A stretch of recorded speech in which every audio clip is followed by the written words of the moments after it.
Hi guys, welcome back to our channel. So C23 fourth semester triple 403 subject అదే power systems 1 subject గురించి మనమైతే discuss చేస్తాం.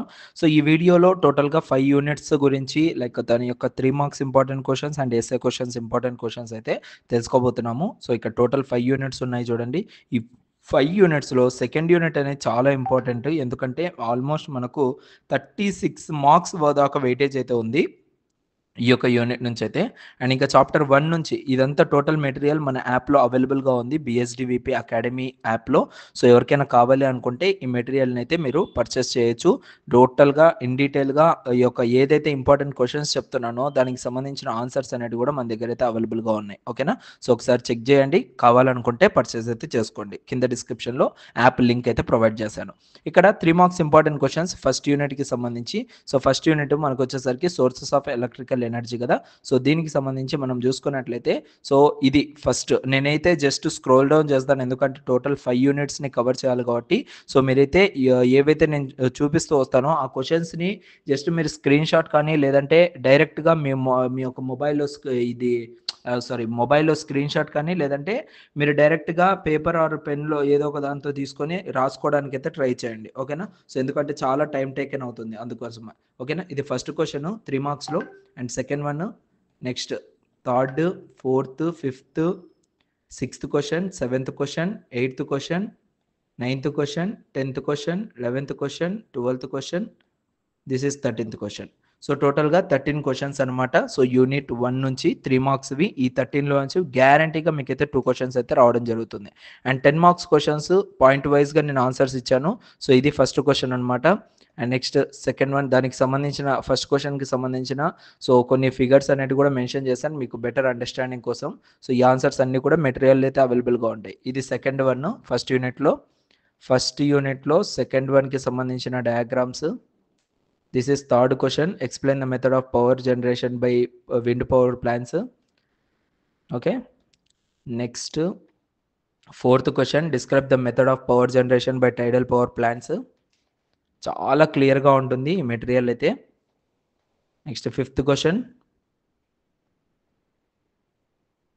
ఇంకా second యూనిట్లో చూసుకున్నట్లయితే thermal, hydro electrical, nuclear and gas power stations.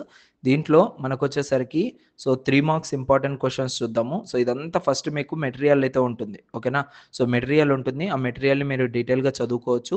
దాని తర్వాత ఆ మెటీరియల్ ఏదైతే ఉంటుందో దాన్ని బేస్ చేసుకొని మీకు సో క్వశ్చన్ అండ్ ఆన్సర్స్ అనేటివి డిజైన్ చేయడం జరిగింది. ఓకేనా, ప్రిపేర్ చేయడం జరిగింది. ఇది 3 మార్క్స్ క్వశ్చన్స్ అనమాట సెకండ్ యూనిట్ నుంచి.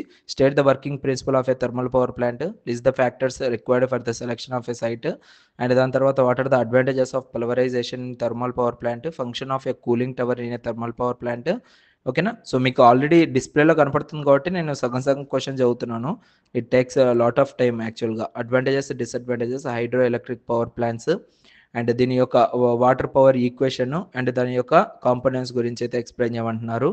అండ్ నెక్స్ట్ వచ్చేసరికి what are the key components of a nuclear power station, define fission and fusion reactions, list the types of reactors used in nuclear power plants, mention the advantages and disadvantages of gas power stations. Okay, and ఇంకా 10 marks చూసుకున్నట్లయితే explain the working of a condensing type thermal power station with a neat diagram అనేసి అడిగారు. Next దాని తర్వాత state and explain the factors for a selection of a hydro electric power station site. And next third question, explain the principle of operation and components of a nuclear power plant. ఇట్లా నేను ఏదైతే points mention చేస్తానో ఆ points రాసినా కూడా మీకు ఈజీగా marks అయితే గెయిన్ చేసుకోవచ్చు. Describe the types of hydro electric power plants based on head, duty and location. Explain the causes of pollution in thermal power plants and methods to control it. Next వచ్చేసరికి describe the working of a gas power plant with a schematic diagram. దాని యొక్క schematic diagram ఇది. Explain the need and working of a surge tank, forebay and spill gates in a hydroelectric power station. Next third unit చూసుకున్నట్లయితే combined operation and economics of power station. ఇందులో ఇదంతా కూడా material అనమాట స్టార్టింగ్లో. దాని తర్వాత మనకు 3 మార్క్స్ స్టార్ట్ అవుతుంది. సో ఇది first question, this is second one, third question, fourth question, fifth question, sixth question, 7th, 8th, 9th, 10th question. So total 10 questions 3 marks నుంచి థర్డ్ యూనిట్. అండ్ 10 మార్క్స్ వచ్చేసరికి ఇది ఫస్ట్ వన్ సెకండ్ వన్ ఇది differentiate between isolated operation and integrated operation of power systems with power stations with example. Third question and this is the fourth one. Okay, fifth question, sixth question, this is seventh question. Next fourth unit switch gear and reactors. So ఇందులో మనకు టోటల్గా ఇదంతా material అనమాట. Next 3 marks questions ఇందులో చూసుకున్నట్లయితే ఇది. ఓకేనా, so point వైజ్గా ఉన్నాయి. First one, second one, third question, fourth question, fifth question, sixth question, seventh question, eighth question, ninth question, 10th question, total 10 questions.